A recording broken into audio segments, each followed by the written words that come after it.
اب ایک پیشگوئی ہے بنی اسرائیل سے متعلق، وَقُلْنَا مِن بَعْدِهِ لِبَنِي إِسْرَائِيلَ اسْكُنُوا الْأَرْضَ فَإِذَا جَاءَ وَعْدُ الْآخِرَةِ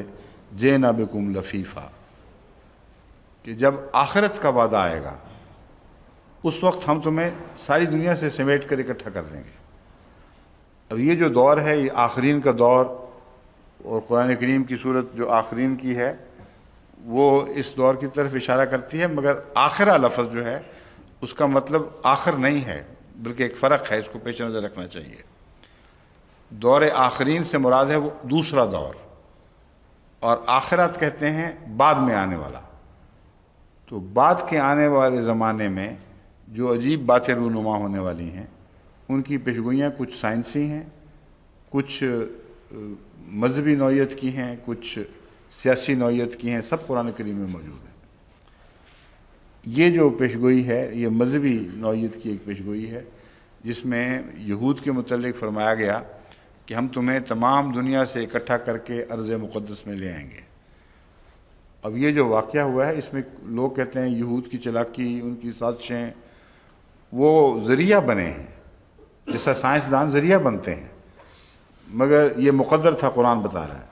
اس میں کوئی ناممکن تھا اس کو بدل سکتے۔ اب مسلمان علماء کو چاہیے تھا کہ اس آیت کا مطالعہ کر کے ایسی کوششیں نہ کرتے جو تقدیر کو بدلنے کی کوشش ہو، اس سے ان کو نقصان پہنچنا تھا، اور ہر دفعہ جب خدا کی تقدیر سے ٹکرائے ہیں ان کو نقصان پہنچا ہے۔ اس تقدیر کو سمجھ کر وہ کوششیں کرنی چاہیے تھیں جن کا قرآن کریم میں ذکر موجود ہے کہ وہ کوششیں ضرور کامیاب ہونی تھیں، ان کی طرف توجہ نہیں کی۔ تو میں یہ نہیں کہہ رہا کہ ہاتھ توڑ کر بیٹھ رہتے کہ خدا کی تقدیر نے ظاہر ہونا ہے، میں یہ بتا رہا ہوں کہ ایسی مبرم تقدیر تھی جس کے متعلق کوئی تبدیلی ممکن نہیں تھی، لیکن اس کے بعد کچھ ایک اور بھی تقدیر مقدر ہے، اس طرف اگر توجہ کرتے تو کم سے کم نقصان پر اسرائیل میں وہ جینا بکم لفیفہ کی پیشگوئی پوری بھی ہو جاتی، اور آخری فیض مسلمان پاتے اور آخری فتح مسلمانوں کو ہوتی۔ وہ ہے وَلَقَدْ كَتَبْنَا فِي الزُّبُورِ، یہ بنی اسرائیل 105 ہے، دوسری آیت ہے الانبیاء 106 107 آیات ہیں دو۔ وَلَقَدْ كَتَبْنَا فِي الزُّبُورِ مِن بَعْدِ الذِّكْرِ أَنَّ الْأَرْضَ يَرِثُهَا عِبَادِيَ الصَّالِحُونَ إِنَّ فِي هَذَا لَبَلَاغًا لِقَوْمٍ عَابِدِينَ۔ کتنا کھول کر خدا تعالیٰ نے یہ پیغام سمجھایا تھا کہ اب اگر تم اس زمین پر قبضہ کرنا چاہتے ہو تو عباد الصالحین بننا پڑے گا، خدا کے پاک نیک بندے بنو گے تو یہ زمین ملے گی، ورنہ نہیں ملے گی، جو مرضی زور لگا لو۔ ان فی ھذا لبلاغا لقوم عابدین، اس میں ایک بہت بڑا پیغام ہے۔ وہ خدا کے بندے جو محمد رسول اللہ کی امت میں ہیں، عابدین کہلاتے ہیں، ان کے لیے اس میں ایک بہت بڑا پیغام ہے، ایک عظیم پیغام ہے، بلاغ۔ اس کو سمجھیں گے تو فائدہ اٹھائیں گے، نہیں سمجھیں گے تو ٹکرے مارتے رہیں گے، ان کا کچھ بھی نہیں بنے گا۔ اب تک تو نہ سمجھنے والا دور چل رہا ہے، بس یہ درس سن رہے ہیں عرب بھی، تمام دنیا میں لوگ سن رہے ہیں، ان کو میں سمجھاتا ہوں کہ اس پیغام کو سمجھیں، یہ بلاغن ہے، بہت بڑا عظیم الشان پیغام ہے۔ اس کے تابع اپنی روزمرہ کی زندگی کو صالح بنائیں،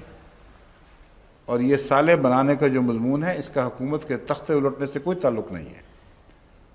حکومت کے اسلام کے نام پر تختے الٹنے کی کوششیں جو ہیں یہ اسلام کو یا اسلامی دنیا کو مزید کمزور کریں گی، کبھی بھی اس کا فائدہ نہ ماضی میں ہوا ہے نہ آئندہ ہوگا۔ اس لیے یہ ظلم نہ کریں اپنی جان پر، ایک خودکشی کے بعد یہ دوسری خودکشی ہو رہی ہے۔ پہلے خدا کی تقدیر سے غلط طریق پر ٹکرانے کی کوشش کی گئی، اور اس سے نقصان ہوا، جتنا تھوڑا ملنا تھا اس کو بڑھا دیا گیا بہت۔ وہ اسرائیل جو اسرائیلیوں کی کوششوں سے ملنا تھا ان کو، وہ تو چھوٹا سا خطہ تھا۔ جو اسرائیل ان کو مسلمانوں کی ناسمجھی کے نتیجے میں، ان کی لیڈرشپ کی غلطیوں کے نتیجے میں ملا ہے، وہ اس سے کئی گنا زیادہ ہے۔ کیوں جی آفتاب خان صاحب، کتنے گنا زیادہ ہے وہ؟ میں نے گلف کرائسس میں حساب کر کے بتایا تھا، 20-25 گنا بن جاتا ہے، بہت زیادہ ہے اس سے جو اصل تھا، بالکل چھوٹا سا تھا۔ تو یہ آیت جو ہے یہ زیر نظر نہیں الانبیاء کی 106 107 اللہ تعالیٰ فرماتا ہے کہ تمہیں مل سکتا ہے، مگر ہم نے زبور میں داؤد کو، جس کے نام پر سہونی تحریک چلی ہے، زائن ہل کا حضرت داؤد سے تعلق ہے،